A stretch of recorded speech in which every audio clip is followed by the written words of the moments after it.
Los autores que se dedican al estudio del desarrollo de la personalidad, de la espiritualidad, y así como también los filósofos, todos concuerdan que para que exista un cambio significativo en las personas debe ocurrir algo que llamaron el salto de fe. Hoy día lo que vamos a hacer en este tercer capítulo de Camino de Transformación es que vamos a conversar acerca del salto del espíritu. Y para eso me acompaña, como siempre, un gran amigo, una gran persona, filósofo, terapeuta, constelador, chamán, rockero, gozador de la vida, impedernido, don Enzo Arias Villarroel.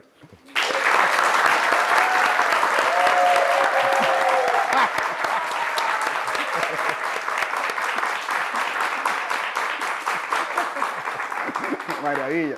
¿Trajiste gente ruidosa hoy día? Sí. Sí. Bien. Y por este otro lado, ya acá tenemos a Cristian Valdivieso, un gran amigo también, nos hemos ido descubriendo, conociendo no hace tanto tiempo, psicólogo, bailarín también.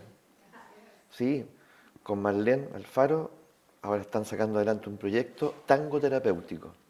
Para parejas. Para parejas, ¿ya? Y bueno, es amante del arte, también gozador, también, ¿ya? Así que un aplauso grande para Cristian.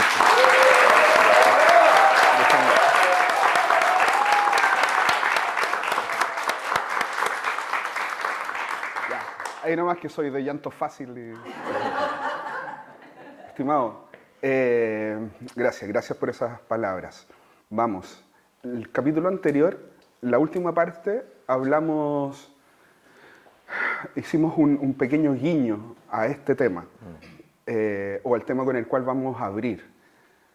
Preguntamos cómo se manifestaba el espíritu, ¿no es cierto?, en lo cotidiano.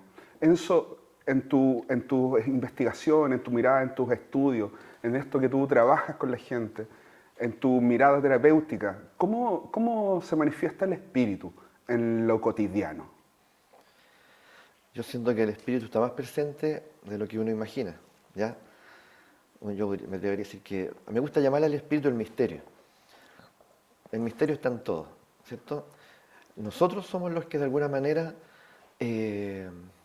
muy apegados a la razón, nosotros tratamos de mirar todo desde una cierta historicidad y una continuidad. Por lo tanto, a los fenómenos, de alguna manera nosotros les quitamos la mejor parte. A la vida cotidiana le quitamos la mejor parte porque damos por hecho demasiadas cosas. Yo siento que cada día, cada persona está ofreciendo, me gustó esa palabra guiño, está ofreciéndonos un guiño, ¿ya? Una invitación al asombro. Pero nosotros lo descartamos, porque muy apegados, vuelvo a insistir en eso, muy apegados a la razón, nosotros de alguna manera parece que nos tranquiliza lo conocido. Entonces, lo que se asoma en ti y de alguna manera no encaja con lo que yo doy por hecho y conocido, lo descarto. Pero eso no es un acto deliberado. Es de alguna manera una suerte como de orden que opera dentro de mí, ¿ya? Y te sigo viendo, es como si yo te encontrara, yo creo que esto es lo que voy a decir, yo creo que esto es una suerte como de desgracia en la humanidad. Que yo te vuelva a encontrar después de 10 años y yo te diga, estás igual. Me parece terrible. A mí no me gustaría que me dijeran eso, por favor, evítenlo. Sí, ya, sino que por el contrario, es decir, claramente estos 10 años, estos 5 años, el día siguiente te vi ayer, pero al volverte a ver no eres el mismo. Entonces yo siento que el espíritu es lo nuevo, que está ahí, que está operando, pero que sin embargo de alguna manera nosotros lo descartamos. Enzo, qué bonito e interesante eso que estás diciendo. ¿Qué pasa? Como que lo comentaste en términos temporales. ¿Qué pasa de un día a otro que yo puedo mirarte y decir, algo te pasó? ¿Qué es lo que pasa en la cotidianeidad?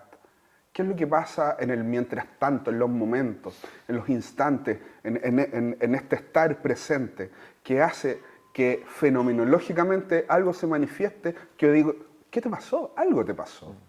¿Cómo lo veis tú eso? Ahí sucede, o me sucede a mí, que yo en estos años, dedicado justamente a tratar de encontrar el misterio, la sombra y la espiritualidad en lo cotidiano, eh, mi ánimo es otro, ya a ese Enzo anterior.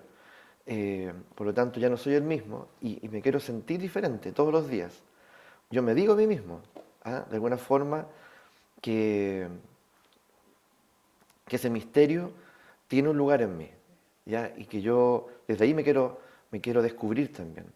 Entonces, ninguno de nosotros aquí puede darse por hecho, decir, bueno, pero uno, sin embargo, la gran trampa, y qué bueno que apareció esto ahora, la gran trampa es tener una lealtad demasiado grande con la identidad. Tener una Lealtad lealtad demasiado grande grande. con la identidad. La identidad, dice Claro. Nietzsche, el filósofo alemán, es una ficción reguladora. ¿Me entiendes? Es decir, ¿a ustedes les parece bien que yo me llame Enzo, me conocen como Enzo, y les sirve? Y a mí me sirve. Pero es eso, me sirve. ¿Se entiende? Pero el día que no me sirva, yo puedo finalmente modificar lo que yo también he usado. ¿Se entiende? El problema es que la identidad, eh, cuando yo no le pongo una restricción y le digo, mira, claramente nosotros no somos la misma persona. Tú eres un disfraz, tú eres una fachada. ¿Estamos claros? No le gusta la identidad eso. No le gusta, ¿cierto? Entonces, si yo le doy mucho poder, ella finalmente se va a transformar en un parásito devorador. Y me va a hacer creer ya que ella soy yo. ¿Qué es lo que devora ese parásito? Nuestra energía, nuestra diferencia, nuestra atención, nuestra creatividad, nuestra imaginación, nos domestican. Grande Nietzsche, ¿cierto? Y bueno, Algo sabía el sí, hombre. algo sabía. No era el único que lo dijo, Sí. pero por eso que Nietzsche de alguna manera, cuando se refería a la humanidad, decía que lo que distinguía dos tipos de espíritu, el espíritu libre y el espíritu de rebaño. El espíritu de rebaño es el domesticado, el que se dejó de domesticar. Y el espíritu libre es el que está en la resistencia, en la revolución. Porque esta batalla no termina nunca. Siempre hay algo que te quiere domesticar. Y yo creo que el espíritu es revolucionario. Es como hay unos sociólogos, Berger y Luhmann, que tienen un libro que se llama Sentido de Realidad Cotidiana, y ellos hablan de ese efecto. Y ellos hablan de cómo es que lo que gobierna las sociedades en realidad es el rebaño, no es la individualidad. Que lo queramos o no queramos, estamos arrastrados hacia eso que dice la mayoría. Sí. Y el resto como que queda un poco incómodo, pero eso es como es bien de hoy también, ¿sí? Sí. Cuando preparaba esta pregunta, yo pensaba en un cantito pentecostal muy antiguo, ¿sí? Que decía, quita a Dios de las nubes y llévala a la fábrica donde trabajas, ¿sí? Y por ese entonces, cuando yo escuchaba esto, cuando era pequeño, cuando era más joven, pensaba en el proselitismo más bien, ¿sí? En esto de convencer al otro, de cuál es el camino apropiado y cuál no. Sin embargo, con el paso del tiempo, me siento muy contento de ir distinguiendo que en realidad, y a propósito de lo que hemos conversado en estos capítulos, como que más bien es la conciencia de lo que habita en mí, que es el espíritu, y cómo yo voy con ello a donde sea que vaya. Desde que abro los ojos, ¿no es cierto?, hasta cuando me acuesto. ¿Sí? Es como despertar. Hoy día en la mañana tuve la oportunidad de hacer una pequeña meditación acompañado de Marcela Moreno, y ella hablaba de la gratitud, por ejemplo. Y decía, meditemos en la gratitud. ¿Cómo meditamos en la gratitud? Pensamos en la palabra gratitud, bajamos al cuerpo en la palabra gratitud, y algo pasa, ¿no es cierto?, como en lo vibracional, algo pasa en que se conecta, algo pasa que se conecta el espíritu con lo que está un poco más afuera, o con lo que creemos que está más afuera, y hace que algo se expanda, por ejemplo, a través de la gratitud. Y cómo todo acto está teñido de estos temas, estas distinciones, estas sutilezas, y en donde cuando tú las conectas, no sé si a ti te ha pasado esto, Enzo, y a la gente que nos acompaña, el tiempo desaparece. porque para el espíritu el tiempo es irrelevante. ¿Sí? Como que en el día a día una de las manifestaciones del espíritu tiene que ver con que el tiempo desaparece, Sí. no le importa. ¿Cómo veis eso? Sí, la atención y el tiempo están íntimamente relacionados. Esta idea del tiempo lineal es muy limitante en realidad, ¿ya? Y mientras operan nosotros, que el tiempo cronológico, lo que le llamamos, ¿cierto? Pero ustedes se acuerdan del mito de Cronos. Cronos era padre de ¿quién? Zeus, sí, Poseidón, Hades, en fin. Cronos, Cronos era uno de los dioses arcaicos antiguos, que era padre de estos dioses olímpicos que aparecen después en Grecia. Cronos tuvo miedo de que uno de sus hijos los fuera a destronar y se los comenzó a comer a todos. ¿Ya? Solo diciendo eso, uno entiende entonces que el tiempo cronológico lineal, mecánico, es un tiempo devorador. Solo sabiendo eso. Entonces, nos hacemos un flaco favor en seguir el tiempo lineal a ojos cerrados y darlo por hecho. ¿Se dan cuenta? Yo voy a repetir, muchas veces creo hoy eso. Dar por hecho, dar por hecho.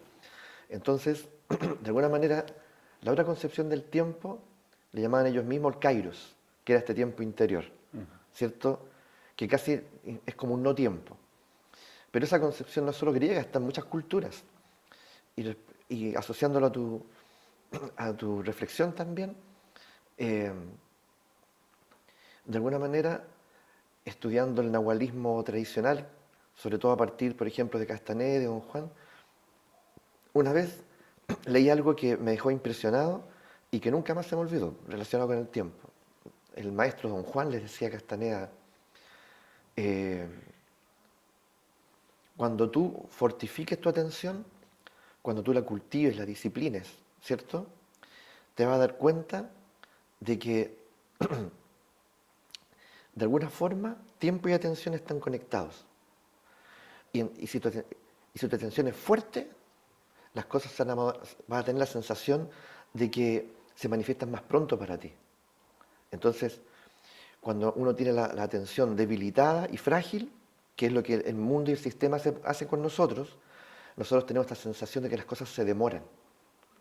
Y creemos en eso, y terminamos asumiendo que hay cosas que yo quiero y que toman tiempo. La clave es la atención. Si yo fortalezco la atención, la disciplino, ¿ya? Y logro enfocarla con fuerza, va a ocurrir eso. Yo lo he experimentado y lo estudio y lo investigo y me someto a eso y lo he vivenciado muchas veces. Cómo colapsa el tiempo lineal y de pronto algo que el tiempo lineal me dice que toma tiempo, ¡pum!, está ahí. Es como Rapid, no sé, tit, Mercado Libre, no sé, Mercado Pago, no sé cómo es, Mercado Libre, ¿no? Ya aparece y tocan la puerta y aparece lo que yo quería, así. ¿Se entiende la metáfora, cierto? Es como, oh, qué rápido. ¿Cómo? Entonces uno ahí dice, no, pues esto es maravilloso, esto es espiritual, esto es mágico. Pero todos nosotros somos magos, po. Todos nosotros somos magia. El asunto es que, de alguna forma, no hablamos de magia, no hablamos de misterio. Yo creo que esto es inédito, hablar de esto es inédito. Y creo que por eso mismo lo estamos haciendo, ¿cierto? Volver a poner allí en el diálogo y ahora a través de los recursos que existen, ¿cierto? Estas experiencias mágicas, misteriosas, espirituales. Hay una parte de la vida o de la historia de la humanidad más bien en donde parece que se nos es arrebatado esto, Sí. ¿cierto? Y empezamos a entregarnos a la cosa más inmediata, ¿no es cierto? O a objetivos que parecen ser impuestos.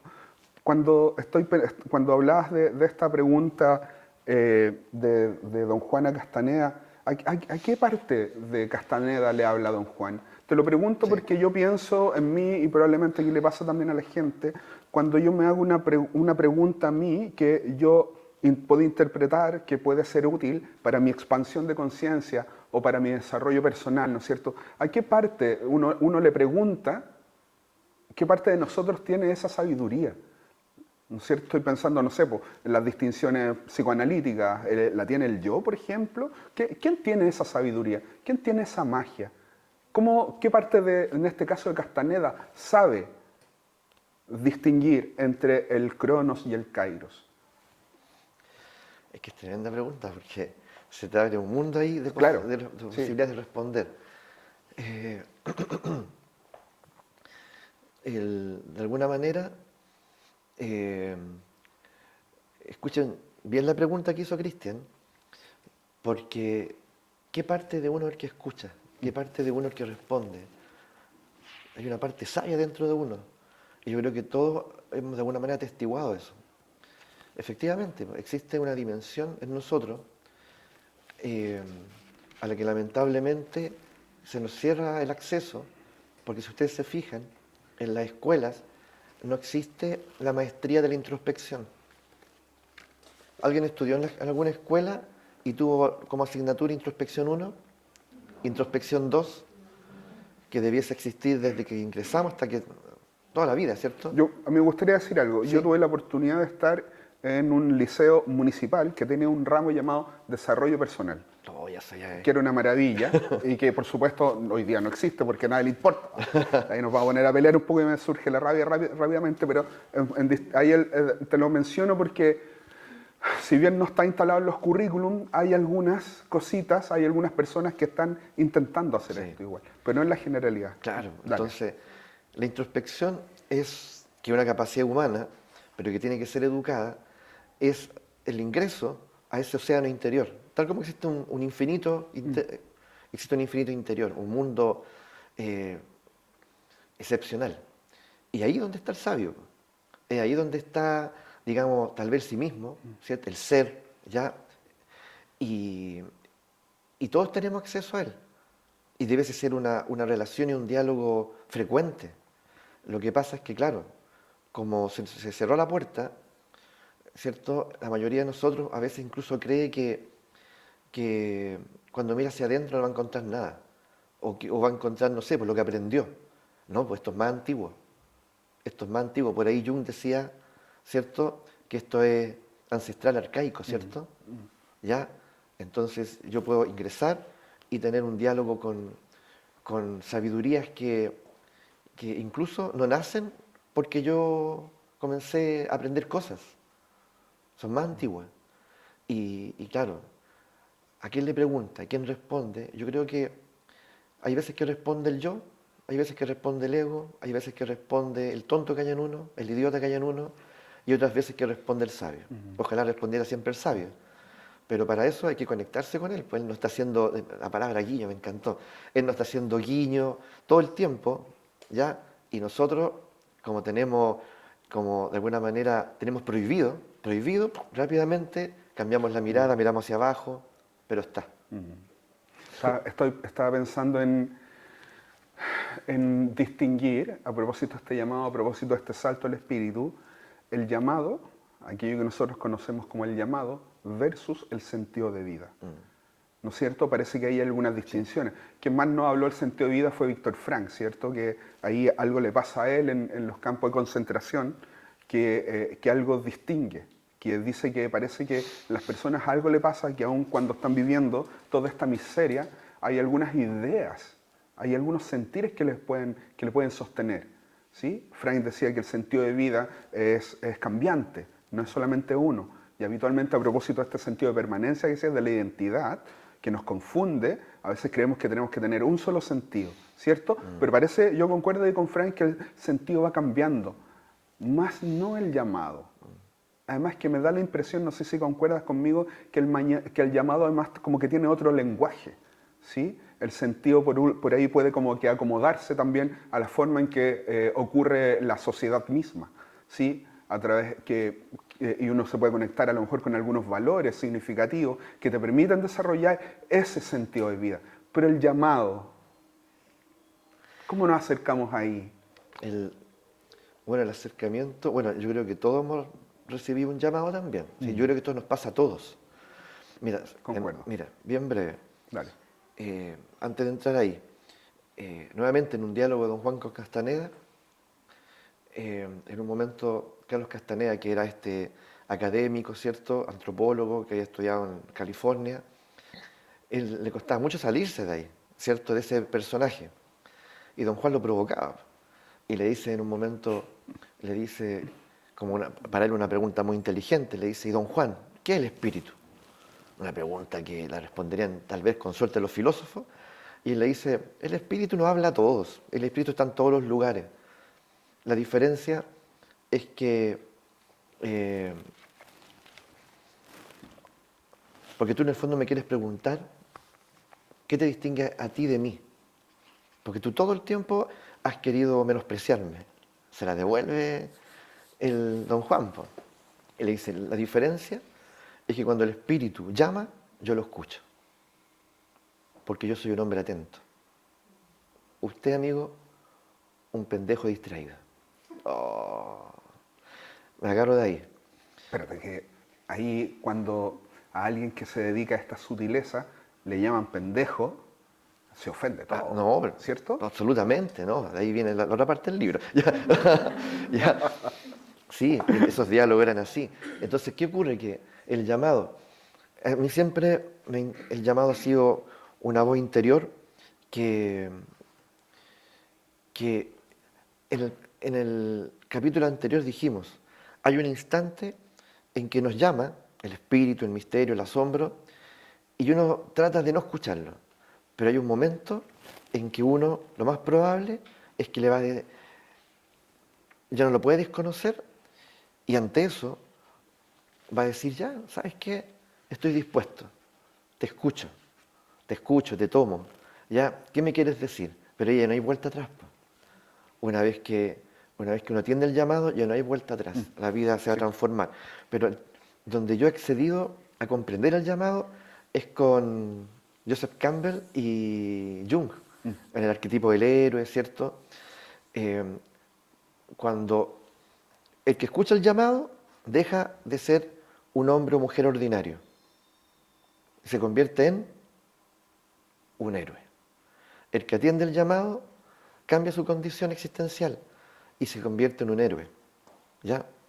Y el héroe, la diferencia es que el héroe, y que tiene que ver con el llamado, el héroe ya no se queja. El héroe ya no está resentido. Porque el héroe entiende que toda una aventura, que estar aquí es una aventura y un desafío. Y que está aquí para aprender. Y que si no tuviera desafíos no aprendería nada. ¿Ya? Y va descubriendo su fuerza, va descubriendo sus talentos, porque finalmente, ¿cierto? El héroe no es un mártir, no es un santo, no es un salvador que ande por ahí, ¿cierto? No, el héroe, la gran diferencia del héroe es que justamente él abraza en algún momento su lado divino, su lado sagrado, porque sabe que como ser humano solamente eh, se le hace difícil. ¿Por qué? Porque se le hace difícil porque todo lo que hemos estado diciendo hasta ahora, que pareciera que existen distractores. Pero eso va a estar siempre, ¿eh? Eso va a estar siempre, los distractores van a estar siempre. ¿Y cómo le llama Jung a los distractores? Las esfinges. El momento en que el héroe se asume como héroe y dice, ya, vamos entonces, vamos, acepto el llamado. Y no es fácil, pues no es que yo acepté el llamado y como que ahora la vida me sonríe, eh, las nubes que tenía arriba de mi cabeza se van, esas nubes se van a otro lugar. No, no, no. Las esfinges son justamente los provocadores. Las esfinges son los que llegan para ponerte en duda, para sembrar la duda en ti. ¿Ah? Ya no eres el mismo, Cristian. Ya no eres el mismo. Algo cambió en ti. ¿Ah? Somos amigos todavía, ¿no? Pero el que pregunta eso, que puede ser una persona, o tu mamá o tu papá, ¿cierto? Está diciendo, todavía estamos en el acuerdo inicial, ¿o no? ¿Te acuerdas del acuerdo inicial? ¿Cuál acuerdo? El acuerdo que dice que tenemos que descartar todo lo nuevo. ¿Ya? El acuerdo que dice que tú tienes que ser siempre el mismo. Así yo te amaré. Así yo te aprobaré. Así serás uno de nosotros. Terrible, ¿no? Sí. Entonces el llamado es un acto de valor, de valentía también. Sí, qué bueno que hiciste esa distinción. A ver, hay algunas ideas que hemos conversado un poco de Curso Milagro. Y Curso Milagros dice, a propósito de este despertar espiritual, que usted es quien elige el momento. No importa cuándo, usted solo tiene que elegir el momento. Y cuando tú eliges el momento, todo lo demás se abre, el mundo Se abre. se abre para ti, ¿sí? Porque eso también tiene que ver con el libre albedrío. ¿Sí? Tú decides, nadie te impone nada, nadie te impone el inicio de la decisión de transformarte en héroe. ¿Sí? Y ahí pasa algo muy bello Sí. que en este camino, como con más o menos tropiezos, cuando uno escucha el espíritu, se abre la intuición y empieza a hablar en ese lenguaje, como que tienes la posibilidad de sorprenderte finalmente, de que finalmente siempre estamos siendo sostenidos. Eso es como lo primero Sí. que pensaba mientras te escuchaba. Y lo segundo, qué bueno que haces esta distinción porque la cabeza entiende siempre en términos dicotómicos. Y si yo no quiero ser héroe, yo estoy cansado de ser héroe. No quiero serlo. No quiero esforzarme, estoy reventado. Yo trabajo, hago, no sé, 30 consultas a la semana y el discurso está constantemente. ¿Por qué mierda voy a ser un héroe? Y lo relevante de esto, y te lo planteo en esta forma tan dramática, que el silencio y la tensión se sintió acá, tiene que ver con que en la cabeza entiende que el héroe tiene que ver no sé, con el sacrificio, ir a ponerle el pecho a las balas, Claro, o andar salvando el mundo. claro. Pero sino más bien tiene que ver con esta decisión de aceptar la travesía, de aceptar el inicio de la travesía. Eso. Y ahí, ¿cómo lo ves yo?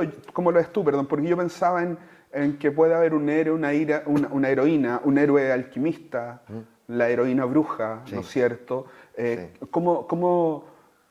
Para ir complementando esto que le pasa a la cabeza, porque cuando la gente dice, por ejemplo, tienes que escuchar a tu yo superior, como que automáticamente el organismo como que mira para arriba, ¿no es cierto?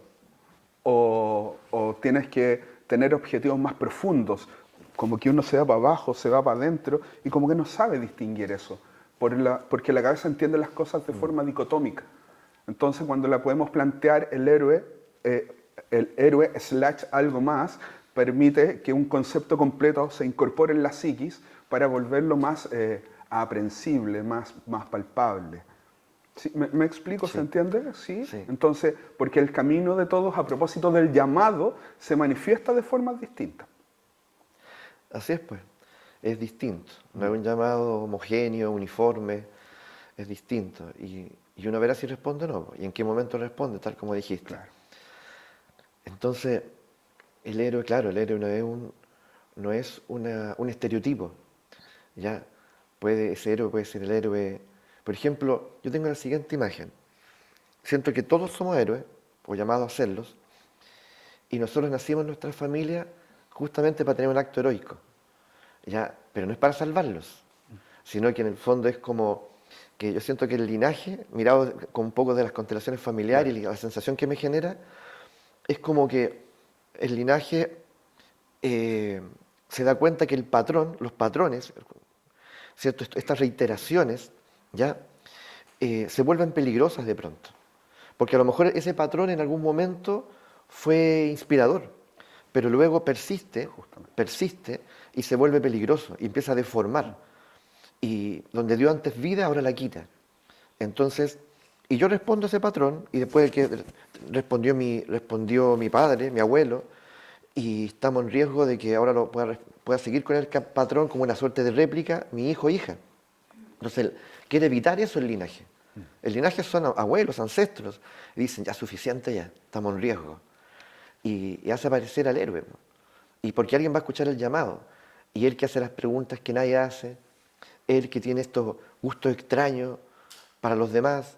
Si todos son ingenieros, nace artista. ¿A quién nació artista? ¿Ah? ¿De dónde este gusto por la música, la guitarra, el rock? Pero que si aquí nadie es así. ¿Ya? Y podríamos hacerle la guerra, ¿cierto? O tratar de persuadirlo. Decirle, no, no, ya, por favor, recupera la razón. ¿Ah? No te va a ir bien en la vida. ¿Ah? Lo hacemos por tu bien. Esa persona tiene que perseverar. Y es duro, es muy duro.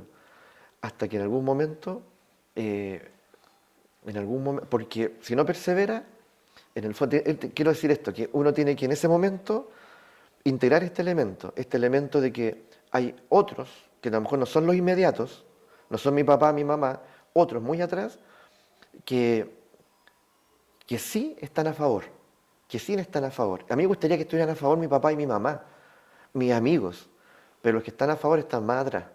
Es con ellos con los que tengo que conectarme yo. Y con los que van a venir después, porque luego viene la gratitud. ¿Cómo se hace ese ejercicio de ir a saltar allá? Bueno, en constelación es más evidente porque la constelación da por hecho de que ese mundo ancestral existe.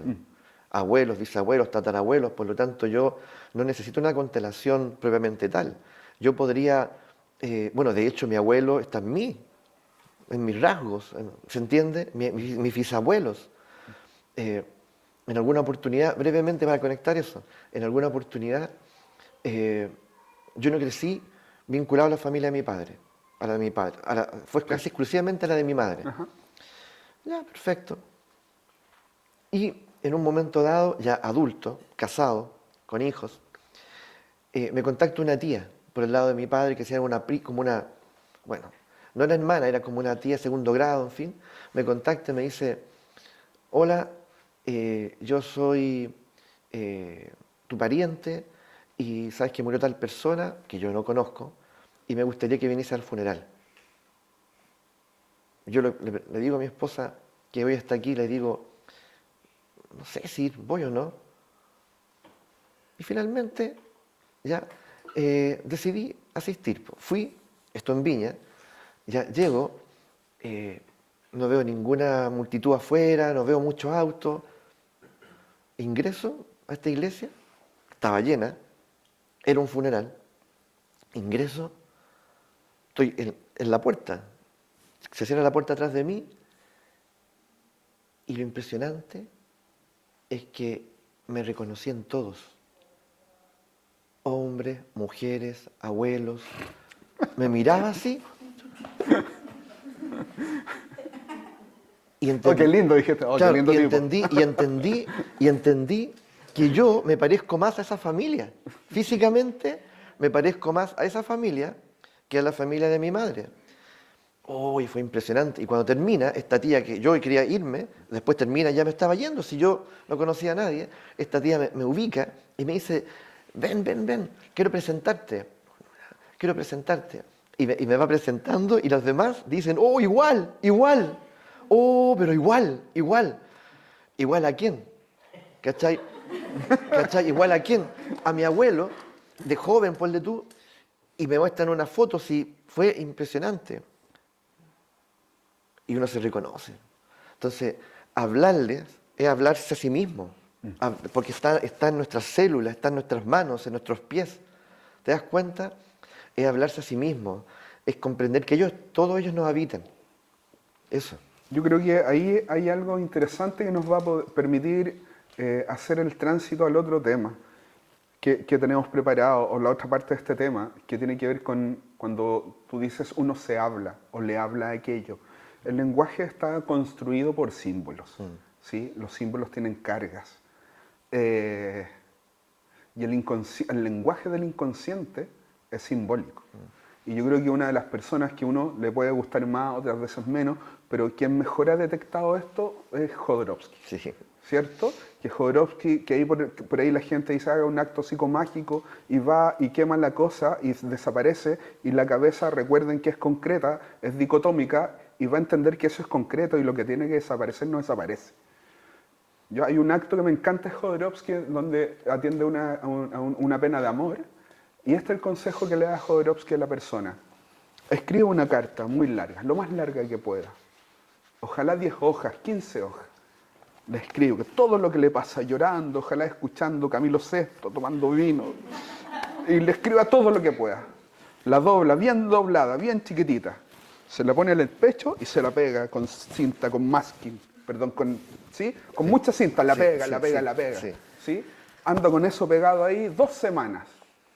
se ducha, se seca, ve que está la carta ahí, se mira, si se sale, le pega cosas, de nuevo la pega y hace la vida, y cada vez que se siente que está la carta acá y todo lo demás, y pasan las 2 semanas, y usted toma esto y ¡juá! Se lo arranca de un solo tiro. Y ojalá uno tenga mucho de ello, ¿cierto? Justamente. Y uno tenga mucho y que cosa que duele, que tira y usted lo siente y muy presente en el dolor, muy presente. Entonces, y después usted toma esa carta, le saca el pegamento, la quema, la pone entre una taza, le pone agüita caliente, espera que se enfríe y se la toma. Me encanta. Sí, sí. Me encanta porque lo que hace Jodorowsky ahí es incorporar varios símbolos, ¿cierto? Sí. Traducirlos y engañar 2-3 veces al inconsciente, ¿no es cierto? A propósito de hackearlo un poco. Sí. Y una de las cosas más brillantes que yo veo ahí tiene que ver con la integración. De que al tomar el tecito de cenizas de pena, algo se integra en la experiencia, ¿cierto? Sí. Entonces, te lo comento de esta manera y lo expongo de esta manera porque el símbolo por ahí nos permite de manera mucho más fácil poder ir a encontrarnos con el espíritu y la expansión que la concretud misma de decir soy un ser espiritual o debo transformarme en un ser espiritual. Porque el espíritu tiene una forma de comunicarse. ¿Sí? Entonces, de ahí, por ejemplo, que toma relevancia estas cosas y otras cosas como los ritos, como la fiesta, como la celebración, cómo incluimos en esto, en este salto del espíritu, todo este lenguaje denso, cómo hackeamos al inconsciente para que de alguna forma vaya comprendiendo que él va aportando información. Va aportando información, pero no es que el inconsciente deba estar comandando siempre el camino del ser. El rito claramente es algo que a mí me apasiona. Jodorowsky, claro, un maestro. Entonces, me he dedicado, yo creo que un par de años, los últimos 2 años, a estudiar mucho el rito. Ya de una manera un poco más, si quieres, como desde la literatura, ¿cierto? Pero evidentemente también en la práctica. Para mí el rito es el puente entre la conciencia y el inconsciente. Y ese puente es fundamental. Porque justamente a veces nosotros tenemos la sensación de que esto no se encuentra, que es algo tan distinto. Algunos que pueden dudar del inconsciente, ¿cierto? Sin embargo, cuando uno tiende ese puente a través del rito, y ojo, un rito que puede ser muy diverso, y se comunican, ocurren cosas maravillosas, pues esas sanaciones que uno espera, que quiere. Entonces, yo tengo una historia muy buena ahí. Entonces, el lenguaje del inconsciente es distinto al lenguaje de la conciencia. La conciencia se alimenta de palabras, ¿cierto? Pero si yo simplemente me digo, sí, en realidad yo me doy cuenta de esto, lo he trabajado suficiente, la palabra que está de moda, lo he elaborado, lo he elaborado, sí, lo he trabajado, y creer que por eso las cosas van a cambiar es un poco ingenuo. Ahora lo digo así, Oye, pero yo creí en eso muchas veces. Es que uno lo ve, yo sé que hay terapeutas también acá en la sala, y cuando la gente dice, uno escucha, ¿y por qué está acá? No, bla, bla, bla, bla, y uno ve que hay un tema con la mamá. Pero no está terminando, por eso yo ya lo trabajé. Sí, pues, lo elaboré. Sí, no, eso yo trabajé, no necesito verlo de nuevo. Sí, eso, y te cierran la puerta. Ahí uno se tiene que disfrazar de su mamá. Entonces, no estaría mal, ¿cierto? Entonces, y hacer el acto claro, ahí. El asunto es que se tiende el puente a través del rito, y alimenta, ¿cierto? Por una parte con palabras a la conciencia y con la imagen ya al inconsciente. Entonces, el cambio difícilmente se va a dar por sí solo, o sea, restándonos de uno, ¿cierto? Entonces uno se vuelve bilingüe. uno tiene que volverse bilingüe, es decir, así como usamos el lenguaje racional, aprendemos a usar el lenguaje simbólico. Ahora, todo es simbólico, lo que pasa es que no es como pensar que ahora voy a ponerme a estudiar simbologías, no, es aprender también a atestiguar el mundo y los acontecimientos simbólicamente. Quiero ir al ejemplo, porque Dale. creo que el ejemplo puede Vamos, explicitar. vamos. Porque para que se den cuenta lo potente que es, además de lo que tú contaste, en Jodorowsky. Yo, leyendo Jodorowsky y otros autores, yo me enamoré de esta posibilidad de ritualizar la experiencia y lo terapéutico y la vida personal. Eh, Aquí está mi esposa, me puede desmentir, espero que no. Ya, Esperemos que no sea ya, necesario. entonces, ya, Igual podemos editar sí, cualquier cosa. ah, ya, qué bueno, qué bueno, qué bueno. Entonces llega y nuestro hijo mayor, que hoy tiene 21 años, él, desde muy pequeño, muy enojado, como rabioso. Y la verdad que no era algo que yo veía, veíamos los dos, era algo que llevó a que en el jardín dijesen, por favor, llévenlo a un neurólogo, llévenlo a un psicólogo infantil. Y nosotros, mi esposa es psicóloga, y yo dedicaba a esto, era como, ¿cómo dice el dicho? Hay un dicho, Cacerrero, cuchillo, cuchillo palo. palo. Entonces lo llevamos y no había nada. Yo dije un diagnóstico, ya perfecto. Entonces si no hay nada, uno se mira y dice, bueno, ¿seré yo, señor? Entonces, Pregunta muy responsable por lo claro, pronto. me alegro haberla hecho. Sí, Me alegro sí, haberla hecho siempre hay que porque, hacerla. sí, me alegra mucho haberla hecho. Y oportunamente, no después de, no ahora que tiene 21. El asunto es que él tenía, no sé, 3 años, tal vez, ¿sí o no? 4 o 5, por ahí. Entonces llega y ocurre que hago la pregunta, ¿seré yo? O sea, eso que veo yo, que enojo, rabia, ira, tan pequeño, porque yo me miraba en el espejo, ¿ah? Una persona tranquila, ecuánime, ¿ah? Yo no me enojo, ¿ah? No recuerdo yo eso en mí. Ya, y me hago la pregunta y se me ocurre decirle un día, los dos, hijo querido, esa rabia es mía, no es tuya. No me acuerdo cómo se lo dije, pero se lo dije. Y se enciende en mí a los días que vienen, se enciende en mí esta rabia reprimida de niño. Y me di cuenta que yo tenía muchos motivos para sentir rabia. Y esa rabia me embarga y esa es otra historia. Porque lo que pasó conmigo y la rabia, Sí. ya porque era una rabia reprimida que fíjate que me llegaba a mí a la garganta, pero mi cara, o sea, por dentro, pero mi cara ¿ah? Fingía, pero era un actor, ¿cierto? Hasta que el disfraz se cayó, po. La rabia me purificó. Yo soy fan de la rabia. Ya, entonces, ¿qué ocurre? Que la rabia, cuando yo experimento esto, yo dije, lo quiero ritualizar también. Entonces, me acuerdo que tenía una polera amarilla y él también la tenía. Y yo hago, le dibujo un corazón a mi polera, en el lado del corazón, y digo, la frase, ¿cuál era? Tenía que ver con elegir. Ah, porque yo elijo obedecer. Porque tenía, a lo mejor no se entiende el contexto, pero tenía mucho Dale, dale. sentido en ese momento, Sí, mucho sí. sentido. Yo elijo obedecer. ¿Vieron que es mi esposa? Sí, es verdad. Sí. Ya. Yo elijo obedecer. Ya. Y, eh, y la escribo aquí. Y le digo a él, ya, cópialo tú. Entonces así él lo copió, ¿cachai? Ya, yo elijo obedecer. Entonces, nos pusimos los dos la polera. Y salíamos con la polera, po. Yo me acuerdo, y fotos con la polera. Y andábamos con la polera. ¿Ya?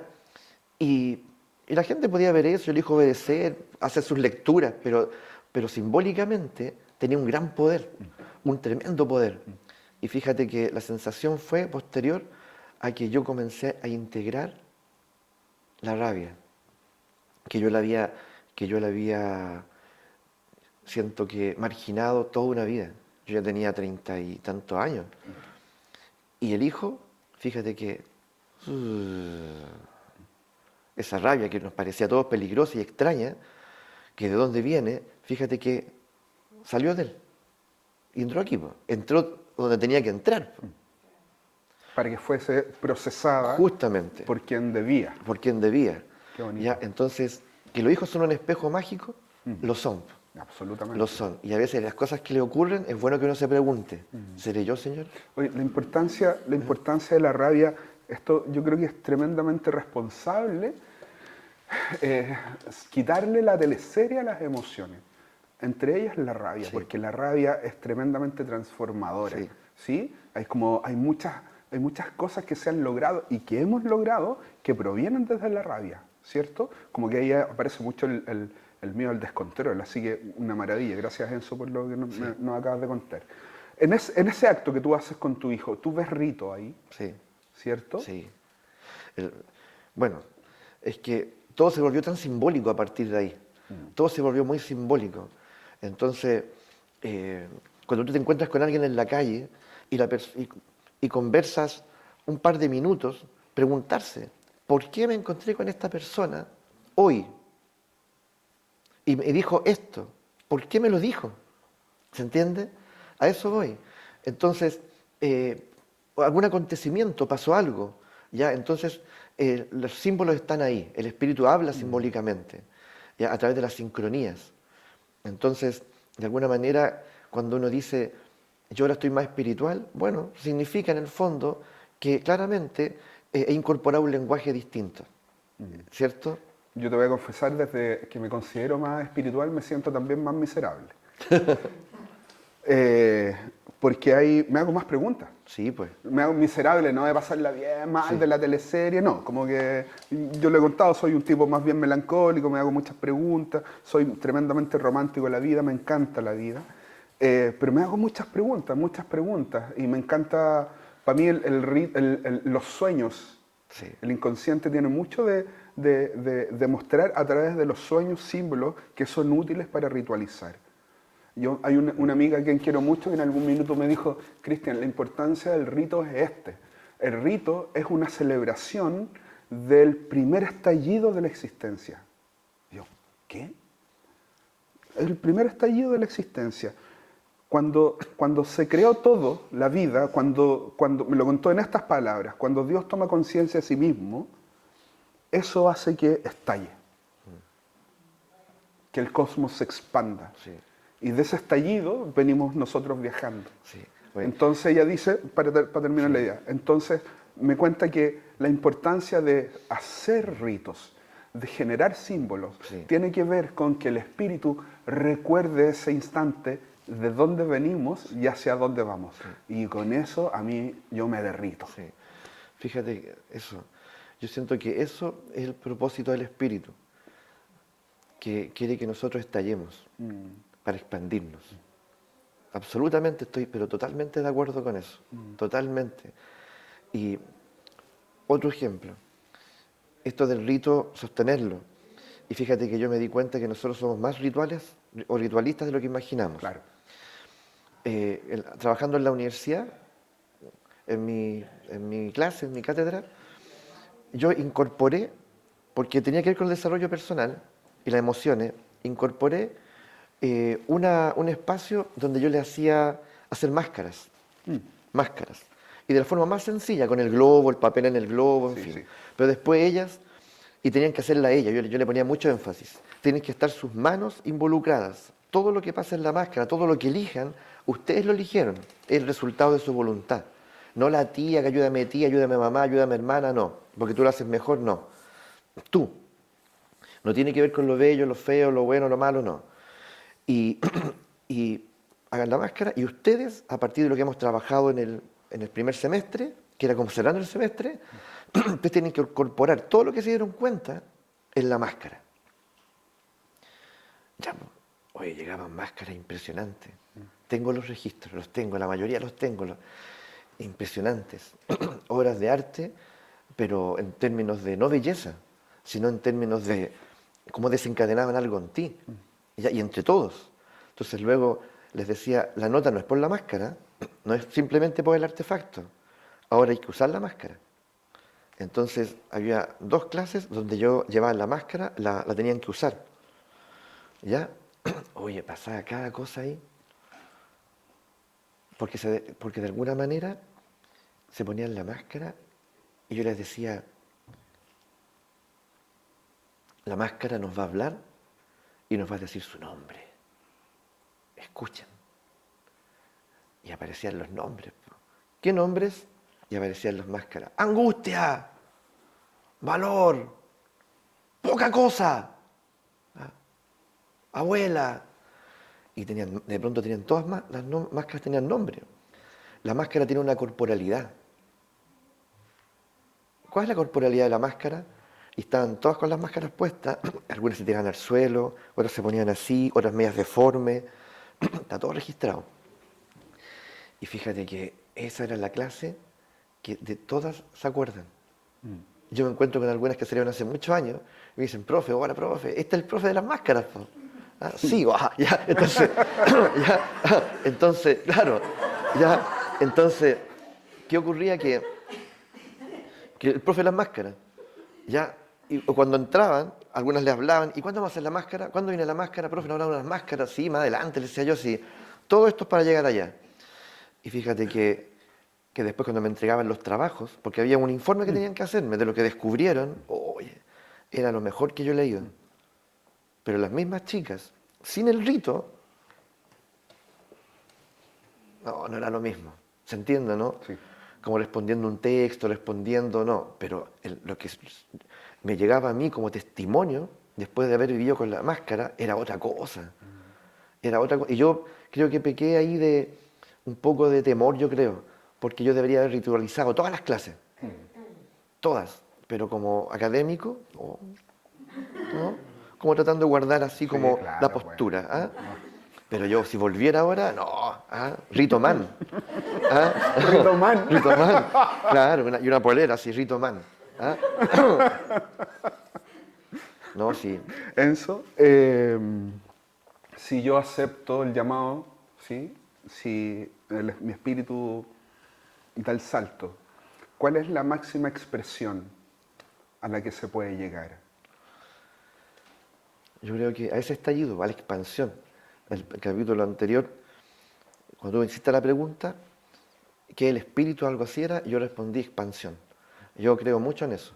Creo absolutamente que nosotros estamos muy reprimidos, muy restringidos, muy contenidos, muy apretados, muy tensos, muy estresados, si quieren, ya la palabra que se usa para decir todo eso, ¿cierto? Pero eso tiene que ver entonces con un anhelo profundo de expandirse, de abrirse, ¿ya? Y en ese abrirme, en ese expandirme, finalmente, claro, logro entrar en comunión, qué hermosa palabra, logro entrar en comunión con lo grande, ¿ya? Con lo que está esperando por mí, ¿ya?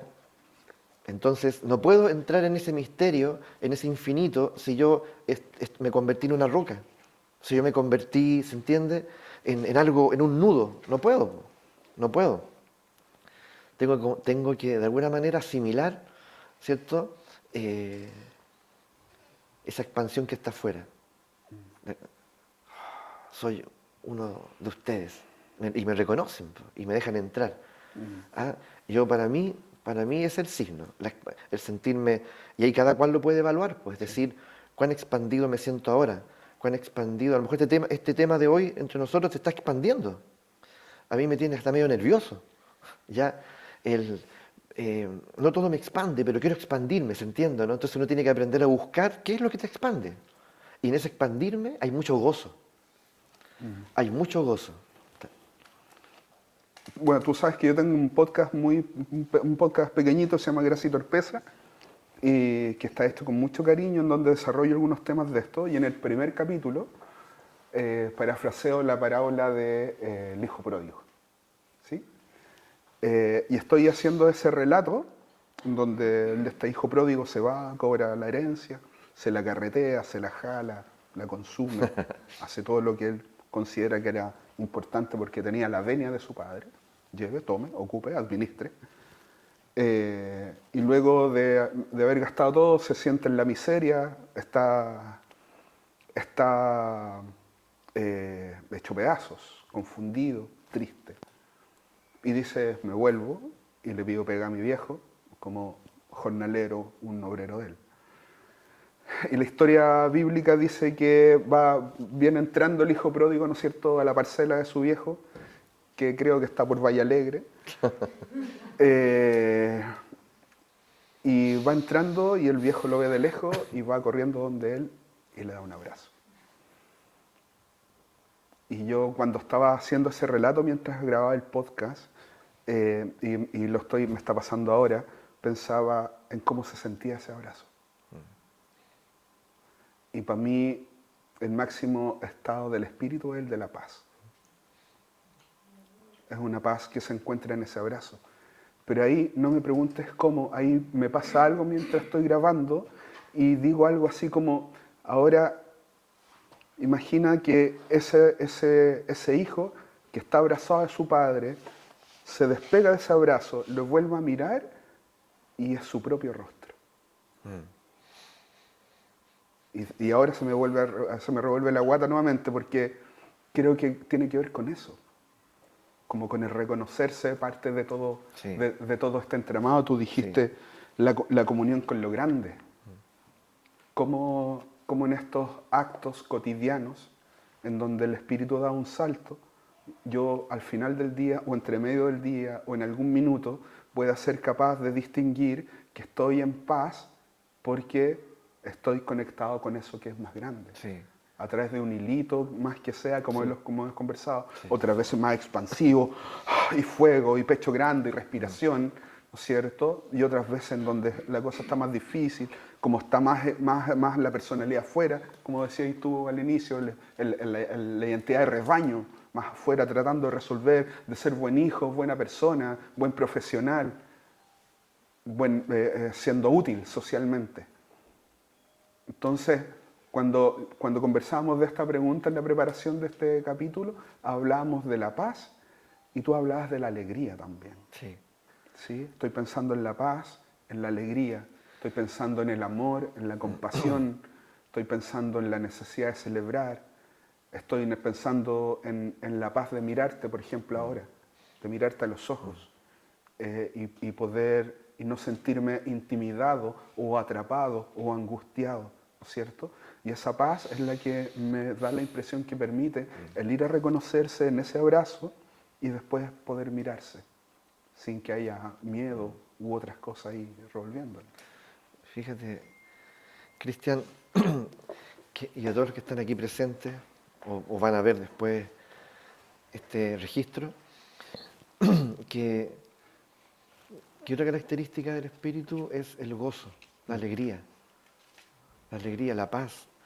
Entonces, hay un autor que yo recomiendo que se llama Alexander Lowen, ya falleció ya, ¿cierto? El que creó la bioenergética. Alexander Lowen escribió mucho y son libros que se pueden descargar gratuitos. Hay un libro que se llama El gozo, un libro breve, El gozo. En ese libro él describe, ¿cierto?, cómo el cuerpo experimenta el gozo y dice y lo vincula a la espiritualidad, y dice que cuando uno está en estado de gozo, o el grupo está en estado de gozo, naturalmente se comienza a danzar en círculos. Y empieza a mostrar, por ejemplo, dice los derviches, a danzar en círculo en sí mismo o con el grupo, lo tribal. Ese gozo es contagioso, ¿ya? Por lo tanto, bueno, dice mucho más evidentemente, sí, ¿cierto? Y para mí el gozo, por eso yo me defino así, un gozador, conectado con eso, ¿ya? Y hay una diferencia importante ahí, que la fiesta es muy importante, la experiencia de la fiesta es muy importante. Pero estaría la fiesta sagrada y la fiesta como la vivimos nosotros, porque nosotros vivimos la fiesta para anestesiarnos, vivimos la fiesta para, de alguna manera, le quitamos el lado sagrado y mágico, Entonces la fiesta para nosotros de pronto tiene que ver con eso, como el, el borrarme, ¿me entiendes?, de una semana ardua o de una sensación en mi vida, ¿cierto?, angustiante. Y a pesar de eso, a pesar de que no es la fiesta sagrada, aún así experimento cierto desapego. Y me siento más, experimento más bienestar. Pero la fiesta en su sentido original acompaña siempre el dolor, acompaña siempre la, la melancolía, el desaliento, porque emocionalmente hay 4 emociones básicas que forman una cruz sagrada, ¿cierto? En la vertical, arriba está la alegría, abajo está la tristeza, en la vertical. La única manera que tengo de salir de ese duelo o de esa tristeza, ¿cierto?, de desapegarme es a través de la alegría. Entonces debiese existir en nosotros, ¿se entiende?, un camino, una información de que yo no puedo salir de esa tristeza con más tristeza. Yo no puedo salir de esa tristeza, no sé, como tratando de olvidarme. No, tengo que, ¿se entiende qué innovador? Y que tengo que incorporar en mí que de la tristeza salgo con la alegría. Y la alegría te lleva al gozo y el gozo al éxtasis. Entonces, ¿qué ocurre? Pero tampoco puedo permanecer en la alegría, no en un estado donde yo digo, allá quiero estar y permanecer siempre, ¿no? Porque la alegría, la tristeza me integra, me permite encontrarme. Y en la horizontal, la rabia, ¿cierto? La rabia me lleva hacia adelante, como hacia el mundo, por eso es tan importante también, me incorpora en el mundo, y en cambio el miedo me repliega, ¿cierto? Y me lleva hacia atrás. Y si permanezco en el miedo, ¿en qué me convierto? En un timorato, al margen de la vida, al margen de las oportunidades, me insegurizo, ¿se entiende? Entonces, el miedo y la rabia van juntos. Pero yo tengo la experiencia, como soy profesor, de que eso no se educa, porque ahí hay una clave. Educar solo esas 4 emociones, de las cuales vienen todas las demás, pero educarlas verdaderamente. Entonces, la fiesta, el espíritu es festividad. El espíritu es gozador, es festivo. Ya puede estar en todos los demás, pero el espíritu extraña cuando la fiesta se ausentó. Y yo siento que hay familias que ya no están de fiesta, hace mucho. Hay seres humanos que no están hace mucho de fiesta, ¿cierto? La humanidad dejó de estar de fiesta, sobre todo en ese sentido auténtico, ¿cierto? Donde comenzamos a circular, a danzar en círculos, donde comenzamos a expandirnos, Sí. ¿cierto? A sentir esa dicha auténtica, no esa sensación como caricaturesca, ¿cierto? O forzada, ¿ya? Por ahí me parece que es tremendamente importante volver a darle significado a las fiestas, porque históricamente las fiestas le han hecho mucho daño a las personas y a las familias. ¿Sí? Entonces por ahí como que entiendo como esas desconexiones de por qué la gente ha preferido dejar de celebrar, por los excesos, etcétera, etcétera. Entonces parece que estaría bastante bonito y saludable como empezar a instalar un mensaje de una fiesta como más matices. Sí. La semana pasada fue Mil Tambores en Valparaíso y era una maravilla. Una belleza en colores. Bueno, la gente del centro no la pasó tan bien por los ruidos, pero era una maravilla de mucha festividad, de danza, del golpe, del Arte. canto, del ruido, de la gente sonriendo, de la gente sintiéndose orgullosa de sí. Ahí hay algo muy saludable, ¿cierto? Sí. Enzo, para que vamos cerrando. ¿El espíritu es insaciable? Absolutamente. Y miro la cámara. Absolutamente. Insaciable. ¿Tiene la toma, don Rodrigo? Sí, claro, insaciable. El espíritu finalmente, bueno, es lo inaprensible, claramente. Ya no lo podemos categorizar ni definir, pero sí lo podemos experimentar. Y yo siento que yo la sensación que tengo cuando el espíritu, te conectaste de alguna manera con el espíritu, tú quieres más. Tú quieres más. Quiero volver a sentir esto.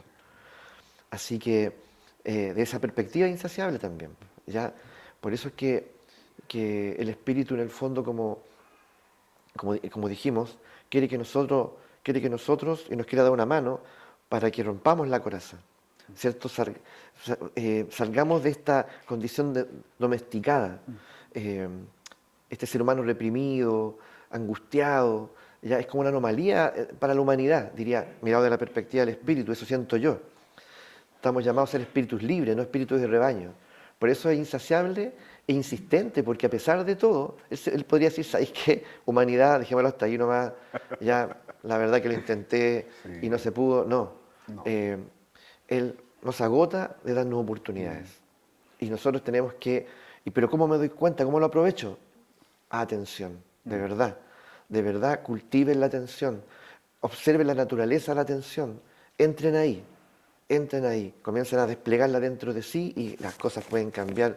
O sea, la percepción del mundo, que sigue siendo el mismo, puede ser otra. Mi impresión es que hay un solo lugar en donde el espíritu está saciado, y es en la eternidad. Mira qué hermoso. Porque el espíritu es eterno, y solo en la eternidad encuentra calma. Así que Hermoso vamos eso. de regreso a casa, A casa, pues. en la eternidad. Sí, maravilloso.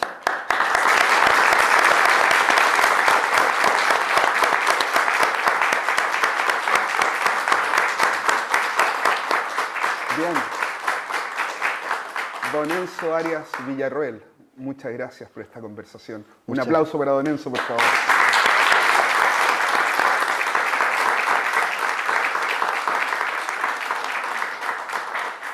Lo mismo para mi amigo Cristian Valdivieso, por favor. Muchas gracias.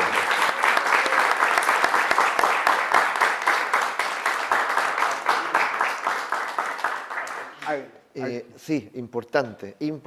Queremos agradecer a las instalaciones del Museo Artequín, porque nos permite realizar ya este espacio. Creo que es un gran servicio que está haciendo Artequín, bueno, de muchas maneras. Un museo instalado en medio del bosque de la Quinta Vergara que es bueno visitar, absolutamente. Muchas gracias. Total.